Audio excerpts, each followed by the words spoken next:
everybody. I'm Courtney Hashey, cookbook author and blogger. Welcome back to Courtney's Kitchen. Today I'm making a fun dish, a Huevos Ranchero Frittata. So this is really fun. You'll see how it comes together. Let's start with the crunchy part. Now, I like when I get Huevos Rancheros, it usually comes with some crunchy corn chips or some kind of corn tortilla with it. So I'm going with the corn tortilla. I've seen them with flour, never had them, so I'm going with corn. Now with these, all I did is I went to the refrigerated section of the grocery store and they have fresh corn tortillas. Picked them up, brought them home, and I used this grapeseed oil spray. So any light oil, vegetable oil, anything. And I just sprayed both sides and salted both sides, just with a little bit. And then I put them in a 425 degree oven for 6 to 8 minutes. Now that all depends upon how thick your tortillas are. So check after 6 minutes. If they're starting to get golden like this, here are these babies, that's a chip. They start to get golden like this, they're done. And they will harden up even further after you take them out of the oven. But you can put them right on the rack in the oven, or you can put them on a piece of parchment. They might take a minute longer if they're on parchment, on the rack on parchment. Or you can stick them just right on the wire rack in the oven. So these are done and ready for what's going to go on those, which is refried beans and of course cheese. So I'm cutting corners with this recipe because nothing about this is authentic Huevos Rancheros. Obviously, it's a frittata. But so on here I have a 16-ounce can of refried beans. So these are pintos. They have some flavoring in them, but to me they're pretty much just mashed up beans, which is a really good start, but it needs flavor. So I'm going to add a 1/4 teaspoon each of granulated onion, granulated garlic, 1/4 teaspoon of each. You could always add, after you mix it all together and taste it, ground cumin and ground chili. I mean, not chili flake, chili powder. Now, again, it all depends on your beans, where you bought them, what kind they are. Refried beans are pretty sturdy. So I like to add some chicken stock to thin them out a little bit because these are going to be spread on our chips. What's the difference between refried beans and regular canned beans? Regular canned beans are mashed. And a lot of times refried beans, like I said, have some spices and flavorings in them. Old school refried beans, the really good ones, used to have lard or some kind of pork fat in them. Today, most of them are pretty much just, if you get them in the can, they're pretty much just mashed beans. I'm just gonna mix this in. So I just put a couple splashes of chicken stock in to thin it out because we're gonna add cheese, which is going to thicken it even more. So as you see, it's getting a little bit thinner, only to thicken it with cheese. So any kind of cheese you like with Mexican food, any kind of sharp cheddar, pepper jack, Monterey Jack, anything like that is perfect. I know on most Huevos Rancheros is a crumbly cheese like cotija and stuff, but this is a frittata. I want a melted cheese with this. Okay, now a 1/2 cup. So I'm using like a Mexican cheese blend, and then I grated my own pepper jack as well and just mixed them together. 1/2 cup. Just gonna mix that in. And now these are ready once this melts. These are I'm gonna put them on low. Waiting and ready for us for topping our corn tortillas. So that's good. I'm gonna turn all the way down to low. Just let those be. The cheese will continue to melt. Okay, let's move over here to our eggs and our sauce. Okay, so ranchero sauce usually goes on Huevos Rancheros. It's typically homemade with tomatoes, onions, garlic, some kind of chili, usually like a jalapeno or serrano, of course. And you just boil it down with some seasonings like these that we just used in the beans, and for like 20 minutes, and then you zip it as thin or thick as you want. Again, cutting corners today.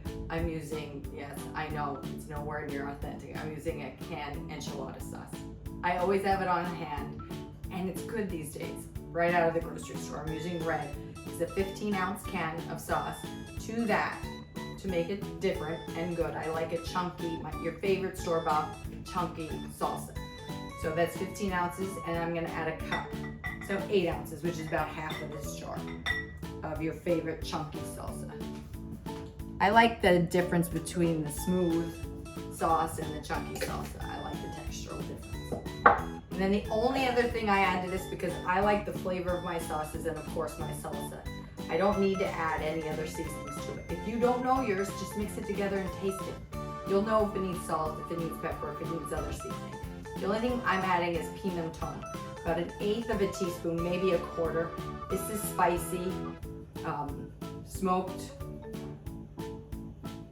chilies. So it's smoky and it's spicy. You could use regular old smoked paprika, or you could leave it out. It doesn't need to be there. I just love the flavorings of it. So that's all I'm mixing in this. Now, everything was room temperature here. So we're gonna add some of this to the eggs. We don't want this warm or anything at this point. We'll warm it later to finish the dish. But we don't want it hot now because we're gonna put some in the eggs. We don't wanna cook the eggs. So for the eggs, this is going to make about 4 portions. So I have 8 eggs, 2 eggs per person. Now while I do this, let me turn the butt burner on back here. I'm gonna turn it on to about medium. Back there I have 1 yellow onion chopped in about a tablespoon of olive oil that I just sauteed just until translucent over medium heat. That's what's back there. So now, this is what I'm adding. I'm gonna add a 1/2 cup of the sauce that we just put together. That's gonna add a lot of flavor. And then to that, I'm gonna add 1/3 cup of 1/2 and 1/2. You can use whole milk. You can go as far as heavy cream if you want. It all depends on how decadent you want your frittata to be. It's about 1/3 cup of 1/2 and 1/2. That's perfect. Of course, we need some salt. The eggs were not salted. And then, of course, some pepper. And then, of course, okay. So now, contrary of what you do when you make omelets and you want to really get a lot of air into your eggs, like sometimes you can put them in a blender, all we're looking to do is make sure the egg yolks and the whites and the sauces and the 1/2 and 1/2 that we just put in there, salt and pepper, are just mixed through. If you try to get too much air in it, you'll put it in the oven, it'll poof up like this, and then it'll go down like this and deflate like a bad souffle. It'll be like this when you take it out of the oven. So all you're trying to do is just make sure everything is incorporated. Okay. Cheese, okay. So this is a cup of cheese here. I'm gonna put in 1/2 right here. You can hear our onions going back there. I'm just gonna put it right inside of it. 1/2 of that cheese, so 1/2 cup of cheese.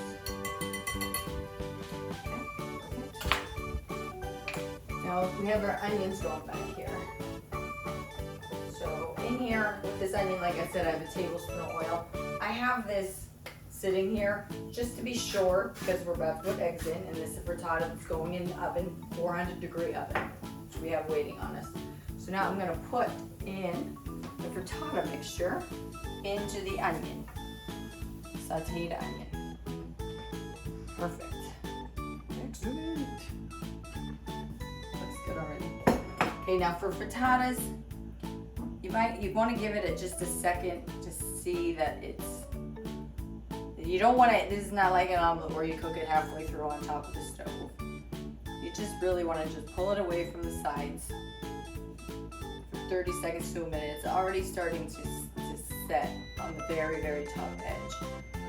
So now this goes in the oven again, 400 degrees for about. Be careful with this. For about 10 to 15 minutes. Now, one thing you don't want to do is overcook these eggs. You want to go in after 10 minutes and be careful, use something. And then, so you don't grab your handle and burn yourself. Make sure, if I'm using nonstick, make sure it's oven proof. Just make sure you do that. Otherwise, use an enamel covered or something else if it's not oven proof. And like I said, 10-15 minutes. Check it. It should still jiggle right in the center, just in the center, because when you take it out, it has to rest for 5 minutes. It'll cook all the way through. So check it after 10. It could take up to 15. So I'm going to do this so I don't make a mess. I want to use 2 hands. I'm going to put this in the oven, and then what I'm going to do while we're on break and waiting on that, I'm going to cover these tortillas with our black bean and cheese. So we come back, we'll move on. We'll almost be done with this delicious Rancheros frittata. Okay, it's been 10 minutes. I checked on the frittata. It's still quite jiggly in the middle, so it's not done yet. I'm gonna be careful. Use 2 hands. Grab this out. You see it puffing around the edge, but it's still a little too jiggly in the middle. We want it done a little bit more than that. But what I'm gonna do now is take our cheesy black beans for the last few minutes and just kind of dull and stream them all along. Now, it may make it flop a little bit. You can see it's almost staying there, but you want it like almost every bite. These cheesy black beans are not to be made fun of. They're so good. All that seasoning that we put in there, that's Rancheros frittata. I don't know if you have beans with your Rancheros, but I love it. Refried beans, perfect. Okay, and then don't forget, top it with your other half cup of grated cheese. This goes right back in the oven. As you can see, it wasn't quite completely done yet. So I'm gonna say probably about another 3 more minutes for this. Make sure again that it's still jiggly inside. You want to keep your oven at the same heat? Same exact heat, 400 degrees. Be careful, don't grab this instinctively. 2 hands? It's hot. Now go put this back in, again, like 3 or 4 minutes, and jiggle it after that. If it's only jiggling right in the middle, take it out. It needs to rest for 5 minutes. Be right back after that. Our Huevos Rancheros frittata has sat out. It's probably about 7 minutes or so. I slipped it out of the pan, thank goodness it came right out. So now I'm gonna cut this. Like I said, this will feed about 4 with our side of our cheesy beanie tortillas. So I'm gonna cut this carefully. Now, mine I left in for about 17 minutes. I think it was the weight of the cheese on top and the black beans, of course. It kind of, it still looked jiggly too far into the middle. So it was about 17 minutes. Again, all ovens are different, everything's different. So cut it into 4s, whatever's easiest for you. Just make sure we're all the way through. This smells so good. Okay, I'm gonna take a slice. Can you see? That's beautiful. Okay, now we can't forget about these guys. So these, all I did is put the bean and cheese on top of their corn tortillas. Delicious. And our sauce. Obviously, don't forget about the sauce. Now, all I did in the same bowl that I had it in before, you can put it in pretty ramekins if you'd like. I warmed it in the microwave, literally 45 seconds, because it was room temperature. And do what you would typically do on Huevos Rancheros.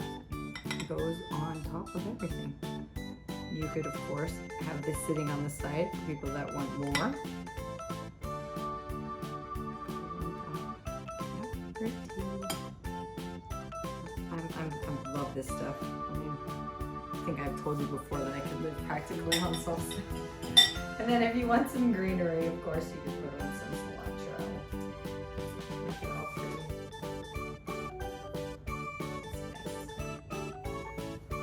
Now let's give it a taste. Now, as far as these goes, you could put these underneath. I like to just put them on the side. People can break pieces off like this. And then you could put these, like I said, ramekins, and you can use it as kind of like a salsa or dip. But let me taste the edge of this. It's really warm. Frittata. It comes off at all with the similar flavors of Huevos Rancheros.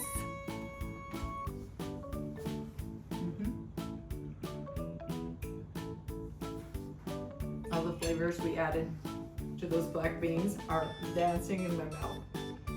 And this, I know, not even close to authentic, but so darn good with that delicious salsa that I love in there. The cheese, forget about it. I mean, this is, tell me you don't want to make this on Saturday for brunch for your family and friends. Or even better, how about make it tonight for dinner? Thank you for watching. Your likes, shares, and comments are always welcome, so keep them coming. If you haven't subscribed already, please do so. Remember, hit the cute little bell icon over there. If you haven't checked out my books, Cheddars and Shakeups for the Week, Continental Taste Volume 1, and Continental Taste Volume 2, check them out. You can find them on Barnes & Noble and Amazon. You can always go to my website, CourtneyHashy.com, for more fun things. You have to make this for your family and friends. I'm telling you, it's fluffy, it's spicy,